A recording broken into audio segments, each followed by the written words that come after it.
Hello friends, welcome my channel Bangla শিল্প। আজ একটি নতুন ভিডিও নিয়ে চলে এসেছি। শোভাবাজার রাজবাড়ির আদলে একটি দুর্গা মূর্তি, ছোট্ট দুর্গা।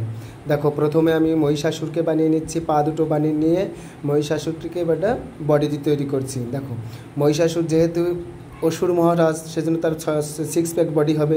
6 প্যাক বডি করে নিয়েছি, নিয়ে আমি জল ব্রাশ করে নিচ্ছি। জল ব্রাশ করলে প্রত্যেকটা জায়গা সুন্দর হয় এবং প্লেন হয়। এবার আমি হাত তৈরি করে নিচ্ছি। দেখো, প্রথমে যে বাহুটি, সেই বাহুটি আগে তৈরি করে নিলাম। হাতের মাসালটি হবে কিন্তু এখানে জিম করা বডির মতো, সেই জন্য জিম করা বডির মতো মোটা করে নিয়েছি। এইবার আমি কনুই থেকে পাঞ্জা পর্যন্ত করে নিচ্ছি। দেখো কেমনভাবে অসুর মহারাজকে তৈরি করা হলো। এইবার আমি সিংহ মহারাজকে তৈরি করব। দেখো, সিংহের যে বুকটা, ওইখানটা বেশিটা চওড়া হবে বা মোটা হবে এবং আস্তে আস্তে পেছন দিকটা চিকন হতে যাবে, পিছনে গিয়ে আবার গোল হবে। এই দেখো, সিংহটা তৈরি করেছি। এবার আমি মুখটি তৈরি করেছি, সিংহর মুখ তৈরি হয়ে গেছে। এবার আমি দুর্গা মূর্তি তৈরি করছি। দেখো, মায়ের দক্ষিণ পদ অর্থাৎ দক্ষিণ পা, ডান পা ছিল অসুরের বুকের ওপর এবং বাম পা সিংহের পিঠের ওপর। দেখো, মায়ের মূর্তি তৈরি করছি। এবার মায়ের বডি তৈরি করছি। ওপর দিকটা মোটা করে, নিচের দিকটা চিকন করে আবার মোটা করলাম। এবার মায়ের কোমর তৈরি হয়ে গেছে, বডি তৈরি করছি। পেছনটা তৈরি করে নিলাম। দেখো, থোড়ার দিকটা মোটা করতে হবে এবং মাকে তৈরি করে নেওয়ার পর এবার লক্ষ্মীকে তৈরি করছি। দেখো, লক্ষ্মী যেহেতু এটি শোভাবাজার রাজবাড়ির আদলে তৈরি, সেই জন্য মা দাঁড়াবে এখানে কৃষ্ণর মতো। এই দেখো, বডি তৈরি করে নিয়ে বুকটা তৈরি করছি। মায়ের বুকটা তৈরি করতে একটু টাইম লাগছে, আমাকে রাত হয়ে গেছে। এবার মায়ের মুখটা লাগাবো। দেখো, গলাটা তৈরি করে নিয়েছি, মুখটা লাগানো হয়ে গেছে। এবার হাত লাগাচ্ছি। এখানে কিন্তু লক্ষ্মী মূর্তি অন্যটার মতো হবে। এবার আমি মায়ের 10টি যে হাত, সেই হাত 10টি লাগিয়ে নিচ্ছি। হাতগুলি তৈরি করা ছিল, একে একে লাগিয়ে নিলাম। এবার জল ব্রাশ করে নিচ্ছি। জল ব্রাশ করলে প্রত্যেকটা কাজ ফিনিশিং হয় এবং দেখতে ভালো লাগে। এবার লক্ষ্মীর মাথার ওপর যে অংশটি, সেই অংশটি মাটি দিয়ে মুকুট তৈরি করে নিচ্ছি। মুকুট তৈরি করে ছিদ্র করে ওপর কান তৈরি করে নিলাম। এবার সরস্বতী তৈরি করছি। দেখো, সরস্বতীর বডিটি তৈরি হয়ে গেছে, কোমর তৈরি হয়ে গেছে, বডি তৈরি করা হয়ে গেছে। বডি তৈরি করে এবার মাকে ফিনিশিং করা হচ্ছে। মাকে ফিনিশিং করার পর জল ব্রাশ করে নেওয়া হচ্ছে। জল ব্রাশ করে এবার বুকটা তৈরি করে নিচ্ছি। দেখো কেমন লাগছে।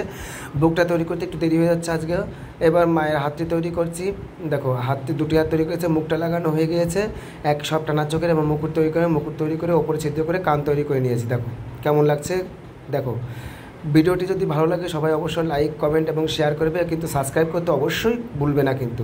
এবার গণেশ তৈরি করে নিচ্ছি। দেখো, গণেশের ভুটি তৈরি করেছি, বুকটা তৈরি করছি এবং পায়ের থোড়াটা তৈরি করা হয়েছে। দেখতে কেমন লাগছে অবশ্যই আমাকে জানাবে কিন্তু কমেন্টের মাধ্যমে। আর যদি কোনো ভিডিও তোমাদের প্রয়োজন হয় বা কোনো কিছু জানতে ইচ্ছা করে, অবশ্যই আমাকে কমেন্ট করে জানাবে, আমি চেষ্টা করবো সেই ভিডিওটি করে দেওয়ার জন্য। এই দেখো, গণেশের হাতটি তৈরি করে নিচ্ছি। এবার এই যেহেতু শোভাবাজার রাজবাড়ির আদলের গণেশ, সেই জন্য সামনের হাত দুটি সামনের দিকে থাকবে এবং পেছনের হাত দুটি সুন্দরভাবে তৈরি করে দিতে হবে। দেখো, জল ব্রাশ করে নেওয়ার পর চতুর্থ হাতটি তৈরি করে দিয়েছি। জল ব্রাশ করে নিচ্ছি, সমস্ত জায়গাটা ফিনিশিং করে নিচ্ছি আমি।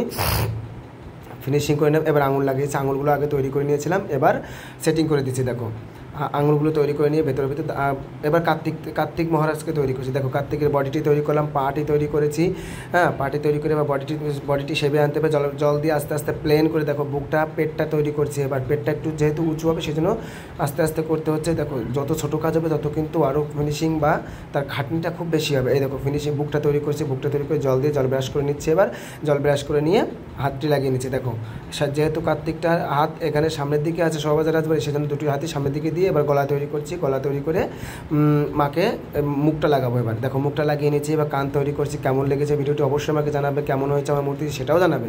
এবার আমি আঙুল লাগিয়ে নিচ্ছি কার্তিকের। দেখো, আঙুলটাকে তৈরি করা ছিল চোটের ভিতরে মাটি দিয়ে। এবার আঙুল তৈরি করে নিয়ে জল ব্রাশ করে নিচ্ছি। এটা একটু রং ভিডিও হয়ে গেছে।